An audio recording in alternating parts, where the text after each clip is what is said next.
from God permission to be alive. Israel also have a permission to be alive.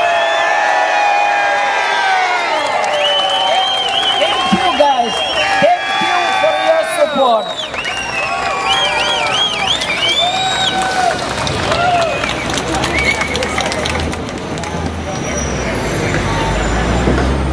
One thing about Islamic Jihad is that it's global. It's not a Middle Eastern problem. It's not an Israel-Palestinian problem. It's not a World Trade Center problem. All those are just fronts in the global jihad. And one of the nations that has suffered most in the global jihad throughout history is India. We have the great honor now to present to you a Hindu human rights activist, Professor Babu Susilan.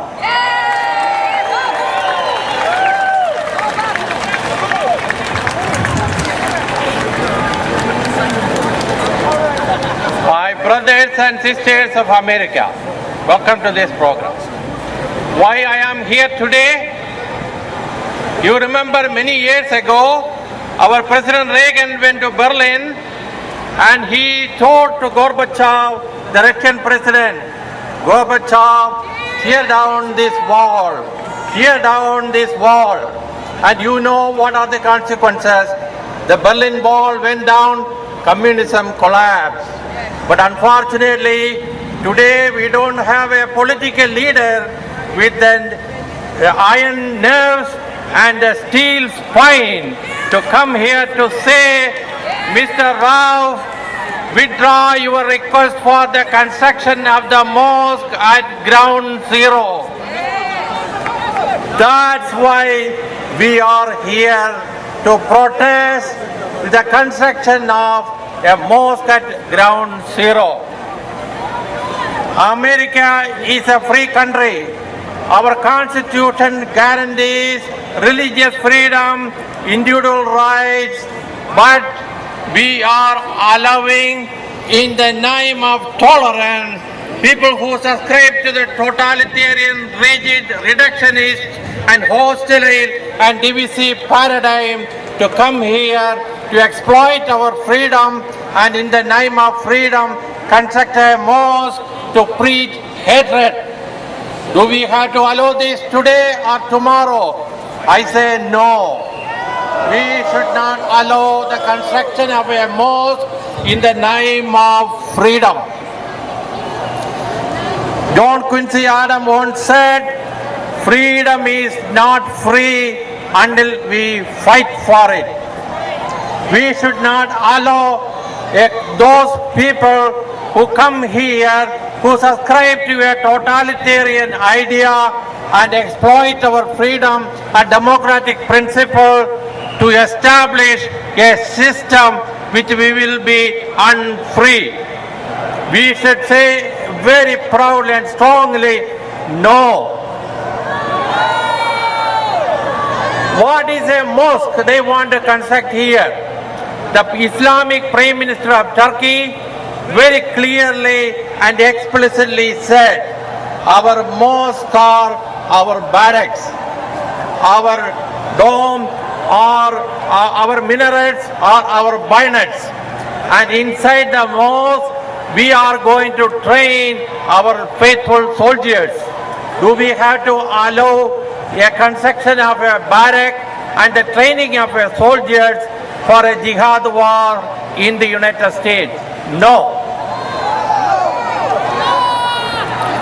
Not only is this is the history of Islam. They have destroyed in Istanbul, in Jerusalem, in India, in Ayodhya, Kashi, Mathura, in Damascus, in Jerusalem, in Bulgaria, wherever they go, it is the history of Muslims to destroy cultural, religious and praying centers of other faith and construct mosques over the ruins of that center. We should not allow this mosque to complete construction in ground zero. Why we should say no? This will be an allowance we are giving to Muslim, and we will be agreeing to Muslim.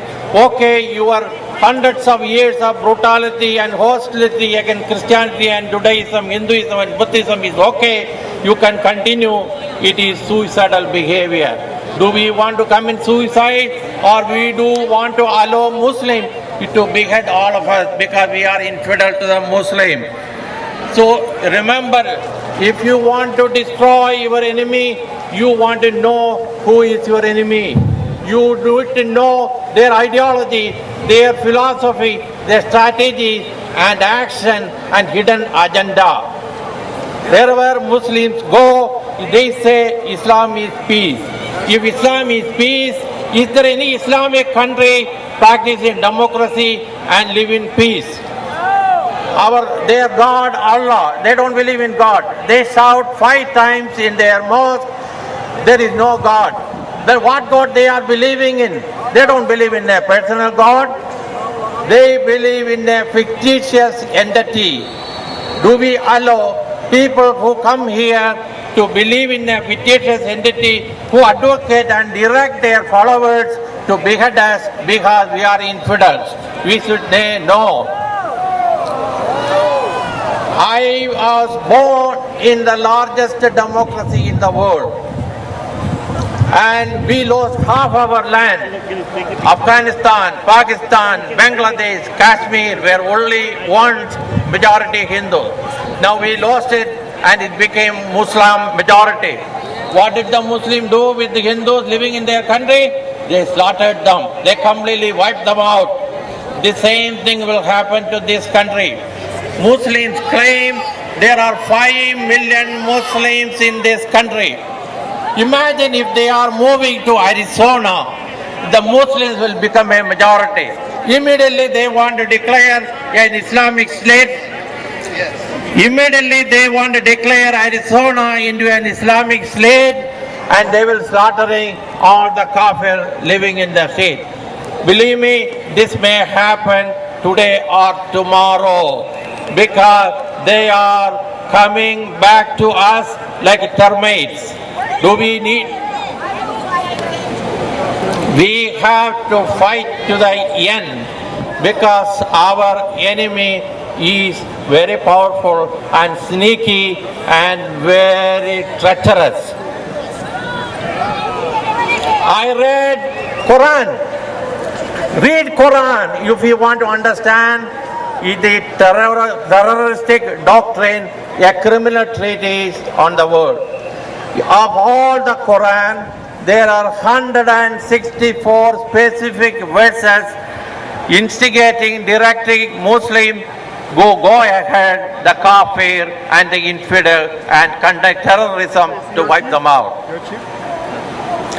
It is surprising. They claim it is a religious book. But it is a religious book. There is not a single word called love. I cannot understand. In the Quran, you read the entire word, you will never see the word love. Religion, Islamic religion is not a religion for love and compassion and justice. It is a criminal treatise for hostility, anger, violence and terrorism against infidels. We should not at any cost allow these jihadis to come here, use this great nation, exploit our